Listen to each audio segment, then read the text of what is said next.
가볼까? 안녕하세요, 빌런입니다. 이번에 리뷰할 모델은 세이코의 고급화 정책의 첫 번째 시발점 SPB149입니다. 거의 새것에 가까운 모델을 구매하시자마자 리뷰를 위해서 제게 보내주신 구독자님께 정말 감사드립니다. 세이코 다이버의 과거와 현재를 살펴보면서 앞으로 세이코가 무슨 짓을 할지 추측해보겠습니다. 149가 출시되게 된 흐름을 먼저 봐야 할 것 같아요. 세이코는 배가 아파요. 자기네도 역사 깊고 인기 많고 기술력 좋아. 그런데 스위스 메이드 시계들은 리테일을 높게 잡아서 값비싸게 팔고 순이익을 많이 남겨 먹는데 자기네들은 많이 팔아도 돈이 안 되는 거야. 스위스 애들 베젤 인서트 하나 바꾸고 100만원 더 받고 상자 하나 바꾸고 100만원씩 더 받아 먹으니까 부러운 거예요, 세이코는. 그런데 자기들도 지금까지 해온 게 있어서 비싸게 팔면 팔릴지 안 팔릴지 감당을 못해. 가격 괜히 올려서 안 팔리면 다시 내릴 수는 없잖아요.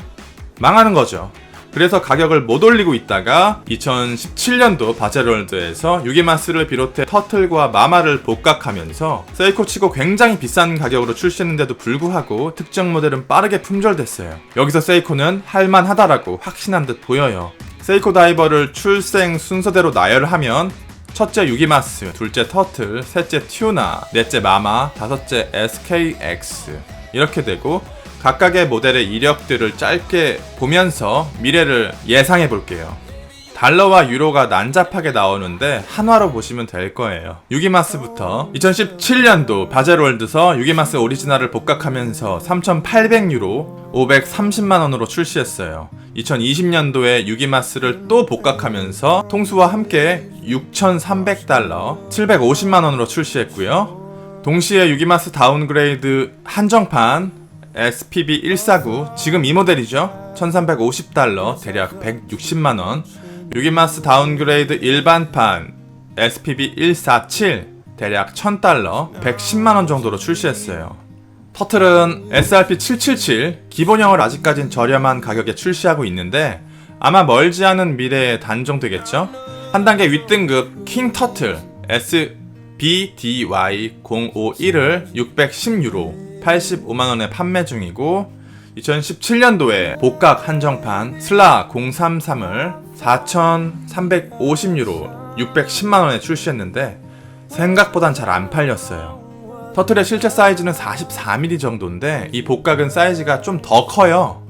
이렇게 큰 사이즈는 대중성이 많이 떨어지죠. 그래서 2020년 7월 복각 일반판 SPB151을 1,300달러 150만원으로 사이즈를 42mm로 축소해서 출시했어요. 제가 이 모델을 구입하려고 했었는데 안 한 이유는 터틀 리뷰 영상에서 말씀드릴게요. 튜나는 제가 잘 몰라서 패스할게요.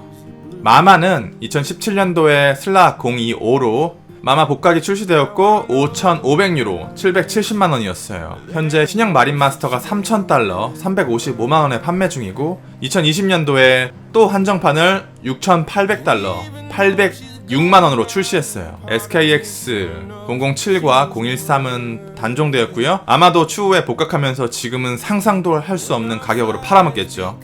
대충 각이 보이시나요?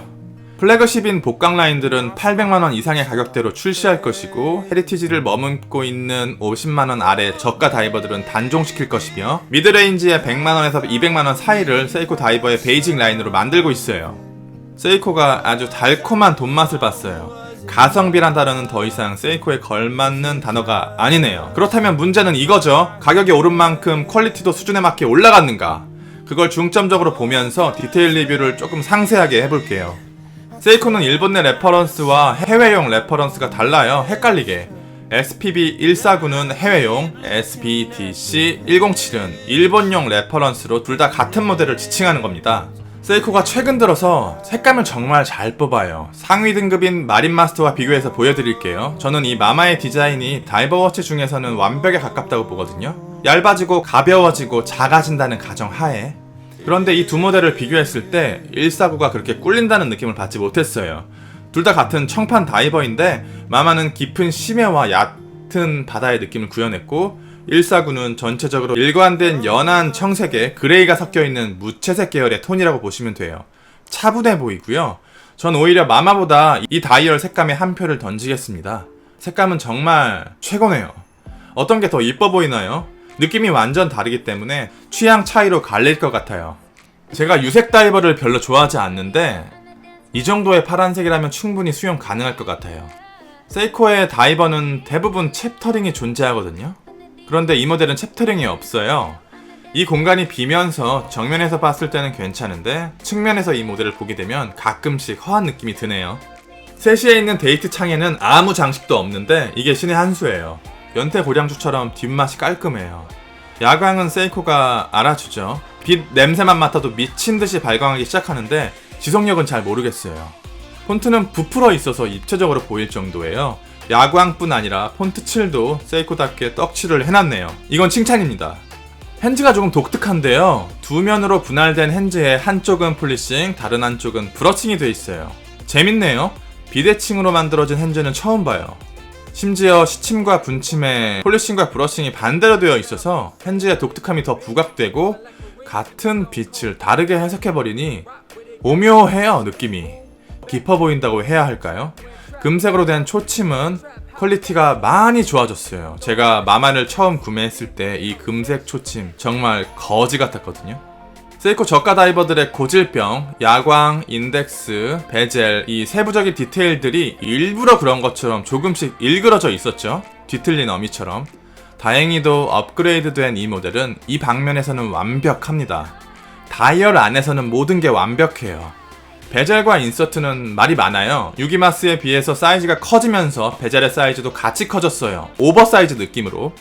이 넓어진 베젤은 149와 유기마스의 가장 큰 차이점으로 빈티지에서 스포티로 진화했고 두 개의 모델을 다른 계열의 모델처럼 보이게 해요.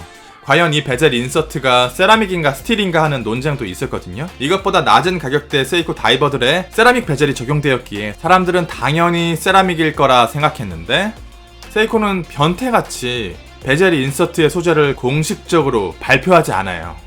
이 모델이 나오기 전부터 해외 유명 시계 잡지에서도 어디는 세라믹, 어디는 스틸, 말이 다 다른 거예요. 왜 그러냐면 이 모델의 실물을 봐도 무광 처리된 세라믹인지 스틸인지 구별이 잘 안 가요.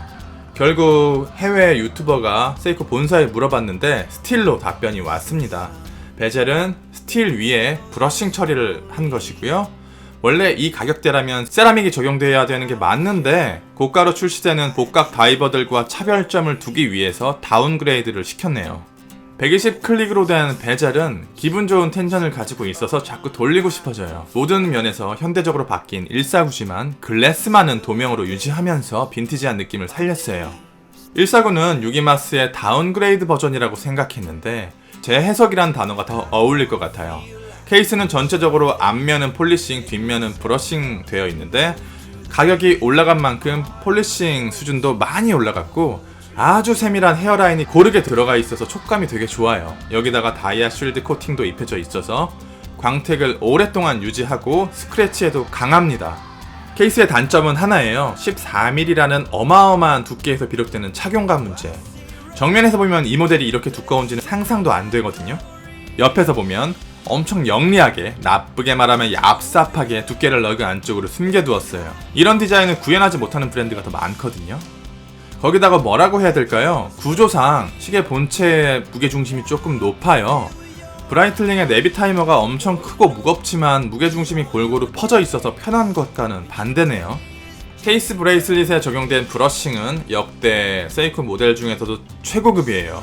높은 스틸 연마 수준의 모든 면이 깔끔하고 오히려 오른 가격보다도 더 과하게 좋아진 것 같아요. 케이스백에는 파도 모양의 그림이 들어가 있고 손목과 닿는 부분은 브러싱, 그렇지 않는 부분은 폴리싱 처리를 해두었어요. 많이 튀어나온 케이스백은 착용감을 많이 떨어뜨리네요. 무브먼트는 유갈 1호에서 순수하게 업그레이드가 된 유갈 3호예요. 스와치 그룹의 파워매틱 80은 리저브를 극도로 올리면서 진동수가 많이 떨어져서 초침의 흐름이 구려졌는데 유갈 무브는 1호에서 3호로 업그레이드 되면서도 진동수를 유지했어요. 리저브는 70시간입니다. 굉장히 길죠. 그런데 단순히 리저브가 길다고 무조건 좋은 거라고 생각하시면 오산이에요. 긴 리저브에 와인딩 효율이 받쳐주지 못한다면 결국 배럴에 충전되는 리저브의 양이 항상 부족해요. 컵의 사이즈가 더 커졌는데 물이 차는 양은 항상 똑같다고 보시면 돼요. 가격대가 오르면서 브레이슬릿 퀄리티 역시 전체적으로 올라갔어요. 이전에 없던 새로운 버전의 세이코 브레이슬릿이에요. 앞으로 이 브레이슬릿이 세이코 다이버의 기본이 되겠죠? 과거 저가 모델에서 사용된 브레이슬릿에 비교해서는 당연히 좋아졌는데 단점들이 많이 보여요. 각각의 링크들이 조금 더 통통해지면서 마치 오메가의 플래닛 오션 브레이슬릿과 비슷하게 변했네요. 그런데 유격은 답이 없는 수준이에요. 일부러 이렇게 한 걸까요? 5만원짜리 시장 바닥의 시계보다 더 벌어진 유격을 갖고 있어요. 이거는 개선이 필요한데 이상하게도 세이코는 유격에 큰 관심이 없더라고요. 아마도 다양한 다이버에 공통적으로 사용하기 위해서는 이렇게 여유를 두는 게 필요하다고 봤나봐요. 버클도 겉으로 볼 때는 엄청 좋아 보이는데요. 핸들링을 해보면 역시 수준 이하예요. 외적인 퀄리티는 전에 비해서 엄청 올라갔는데 어설퍼요. 마치 프로토타입처럼. 이 브레이슬릿은 재치가 아닌 것 같아요. 이 모델을 위해서 만들어진 브레이슬릿이 아니라 퀄리티가 비교적 좋은 싸제 브레이슬릿 느낌? 100만원 초반의 쿼드 브레이슬릿과 비교해서 보여드릴게요. 비교 자체가 안 돼요. 이게 정상이에요, 이 가격대라면. 별도의 러버 스트랩이 제공되는데 이건 다행히 훌륭해요. 그런데 퀄리티는 좋아졌지만 조금 디자인이 올드해 보이더라고요. 세이코다운 맛이 사라졌다고 해야 하나요? 그런데 디자인의 변화는 금방 익숙해지더라고.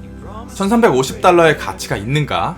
세이코의 고가 정책은 성공적인가? 제가 감히 답을 내린다면 시계의 품질이나 퀄리티로 봤을 때는 1350달러의 가치는 충분할 거라고 봐요. 하지만 대부분의 사람들의 생각은 다르겠죠. 아직까지 저가 시계 가성비 시계라는 이미지를 벗지 못하는 세이코라는 브랜드가 꽃길만은 걷기에는 쉽지 않아 보이네요. 조금만 더 천천히 가는 게 맞지 않았을까요? 한 번에 너무 큰 도약을 시도했어요. 다리가 찢어질지도 모르는. 그리고 국내 세이코 공식 리테일러 삼정은 이 상황을 더 악화시켜요. 삼정에서는 1350달러 2020년 8월 기준 환율로 160만 2450원인 이 모델을 254만원에 팝니다. 160%의 가격 상승이에요. 제가 오랜 시계 생활을 해왔지만 국내 수입 업체에서 이렇게 높은 비율로 가격을 올려버리는 건 처음 봐요. 삼정은 국내 소비자들이 눈과 머리가 없다고 생각하는 건가요? 삼정의 진짜 목적은 세이코를 한국에서 몰아내려는 게 아닐까 의심이 될 정도네요. 리뷰는 여기까지고 빌런이었습니다. 감사합니다.